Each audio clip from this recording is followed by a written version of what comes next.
Bonjour à tous, aujourd'hui on décortique ensemble en images la prise de sang. Donc comme matériel on aura besoin d'une épicrânienne, de tubes nécessaires pour la prise de sang selon la prescription médicale, d'un garrot, d'un corps de pompe, de sparadrap. On aura également besoin de plusieurs cotons, d'alcool, d'une bouteille de solution hydroalcoolique, d'un plateau, d'un haricot et d'une boîte à aiguilles. Après avoir vérifié la date de péremption et l'intégrité de tout le matériel et de s'être lavé les mains avec la solution hydroalcoolique, on va dans un premier temps déconditionner l'épicrânienne. Vous avez un petit embout, une espèce de petite tête visseuse qui est dans un embout en plastique. Donc vous retirez l'embout en plastique, que vous jetez dans le haricot. Et donc vous allez ensuite adapter le corps de pompe en le vissant. D'accord? Donc c'est la partie opposée à l'aiguille en fait au niveau de l'épicrânienne. N'enfoncez pas le corps de pompe dans l'aiguille, ça servirait à rien. Alors on va ensuite imbiber 1 ou 2 cotons d'alcool en laissant un sec pour la fin du soin. On va ensuite préparer un petit bout de sparadrap, pareil pour la fin du soin, parce que si ça saigne beaucoup ou si on a les mains occupées, on est bien content d'avoir préparé un petit bout en cas d'hémorragie massive. Donc n'hésitez pas, avant de mettre le garrot, de visualiser, d'évaluer un petit peu le capital veineux du patient, parce qu'une fois que le garrot est mis, il faut aller vite, 1 parce que ça fait mal, et 2 parce que s'il est laissé trop longtemps, ça peut fausser certaines normes biologiques. Donc il faut vraiment regarder. Pour la prise de sang, on préfère quand même le pli du coude, c'est le mieux. En fait, c'est le plus facile.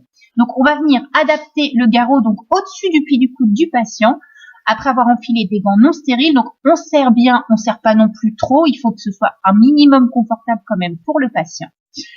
Voilà. Ensuite, on prend le coton qu'on a imbibé d'alcool. Sur la veine qu'on a visualisée avant, on fait une détertion en escargot. Une fois que vous avez passé l'alcool, vous ne pourrez plus toucher avec vos gants. Donc, visualisez vraiment bien, je répète, votre veine pour pas être embêté. Vous jetez ensuite votre coton dans le haricot. Donc ensuite, vous vous débarrassez de l'emballage plastique qui entoure l'épicrânienne et également du petit embout qui protège l'aiguille. Vous attrapez l'épicrânienne par les petites ailettes prévues à cet effet.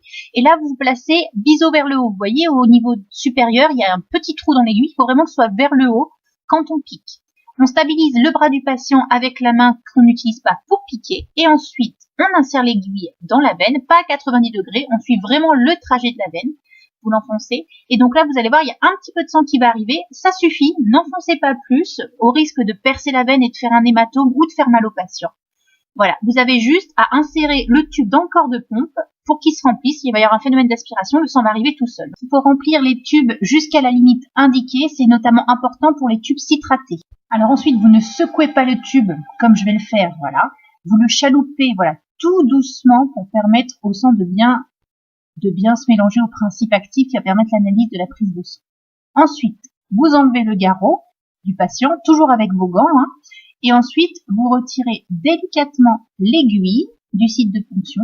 Vous demandez au patient alors de tenir le coton pour que vous puissiez en toute sécurité vous débarrasser de l'aiguille et du corps de pompe dans la boîte à aiguille. Ça ne s'invente pas. Ensuite, vous fixez votre petit coton avec du sparadrap pour faire un bon point de ponction et vous demandez au patient, surtout s'il est sous anticoagulant, de continuer la pression pendant quelques minutes.